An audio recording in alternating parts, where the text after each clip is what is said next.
Hi there. Today I'm going to be talking to you about delayed interventions and the risks of cerebral palsy that those delays can cause. When we talk about delayed interventions, we're talking about a situation during labor and delivery that can become very dangerous. When that happens, and it typically involves oxygen deprivation or hypoxia, meaning the baby isn't getting enough oxygen for various reasons. When that happens, the brain tissue can begin to die off. It is extremely important for a nurse and or a obstetrician to intervene very quickly in order to alleviate that oxygen deprivation. In other words, get the baby more oxygen. The interventions vary. You can put more oxygen on mom to try to increase the oxygen to the baby.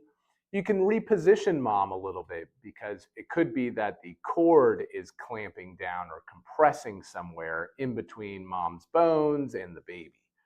Various other interventions exist, but the point is that it's extremely important for the nurse and the obstetrician to actually perform those interventions. Another intervention, and probably the last intervention, is a surgical intervention for C-section, cesarean section. That is when all the non-invasive interventions haven't worked or alleviated the oxygen deprivation, and the doctor believes that a C-section is necessary. Once that occurs, once the decision to actually perform a C-section occurs, the doctor needs to actually perform the C-section within 30 minutes. We call that decision to incision time.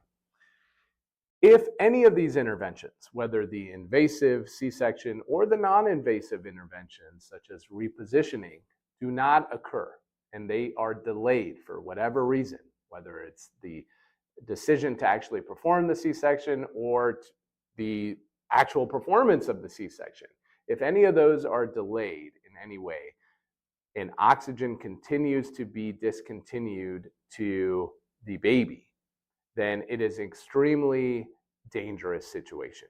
That is because the oxygen that's not reaching baby's brain is starting to kill off the brain tissue of the baby. That can cause brain damage.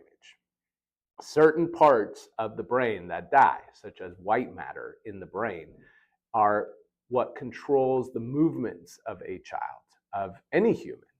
And if those parts of the brain start to die off, then cerebral palsy can be diagnosed.